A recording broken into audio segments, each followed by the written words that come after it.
നമ്മൾ സടകുടഞ്ഞ് എഴുന്നേക്കേണ്ട സമയമായിരിക്കുന്നു. ഒരു കണക്കിന് പറഞ്ഞാൽ വൈകി എന്ന് തന്നെ പറയാം. തിരഞ്ഞെടുപ്പ് പരാജയത്തിലുള്ള കനത്ത നാണക്കേട് മറയ്ക്കാൻ അസാധാരണ നീക്കവുമായി CPM. RDPയുടെ ഭാഗത്തുനിന്ന് എന്തെങ്കിലും ഒരു ഒച്ചയും ബഹളവും ഇപ്പൊ ഉണ്ടാക്കിയേ പറ്റൂ. അതെ, UDF സർക്കാരിന് ശ്വസിക്കാനുള്ള സമയം പോലും കൊടുക്കാതെ തുടക്കം മുതൽ കടന്നാക്രമിക്കാനാണ് CPM നിർദ്ദേശം. യവന്മാരെ തോപ്പിക്കാൻ ദിവസവും നാടുനീളെ ഹർത്താലും ബന്ദ് സംഘടിപ്പിക്കണം.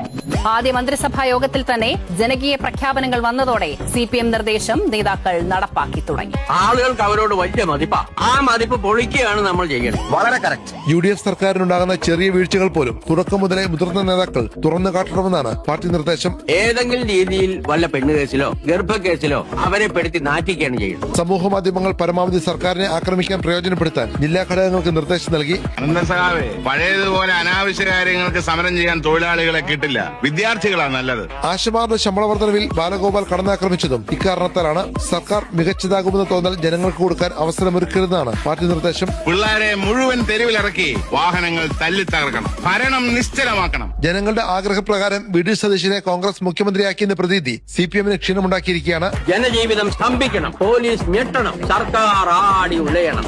സർക്കാരിനെ കടന്നാക്രമിക്കുന്നതിലൂടെ പരാജയത്തിൽ തങ്ങളുടെ നേർക്ക് വരുന്ന ആക്രമണങ്ങൾ കുറയ്ക്കുകയാണ് CPM നേതാക്കൾ ലക്ഷ്യമിടുന്നത്. ജനങ്ങൾ അവരെ കാർക്കിച്ചു തുപ്പുന്ന ഒരു പരിസ്ഥിതിയിൽ എത്തിച്ചാൽ നമ്മൾ ജയിച്ചു. സർക്കാർ മികച്ചതാകുമെന്ന് തോന്നൽ ജനങ്ങൾക്ക് കൊടുക്കാൻ അവസരമൊരുക്കരുതെന്നാണ് പാർട്ടി നിർദ്ദേശം. ഈ ചൂടുകാലത്ത് സോവിയറ്റ് യൂണിയനിലെങ്കിലും പോയി താമസിക്കാന്ന് വെച്ച് കഴിഞ്ഞാൽ അവിടുത്തെ നായിന്റെ മക്കൾക്ക് ബുദ്ധി ഉദിച്ചു വന്നപ്പോഴേക്ക് പാർട്ടി മണ്ണിനടിയിലായി. എന്റെ അരിവാളെ തല പോവാതെ നോക്കണേ.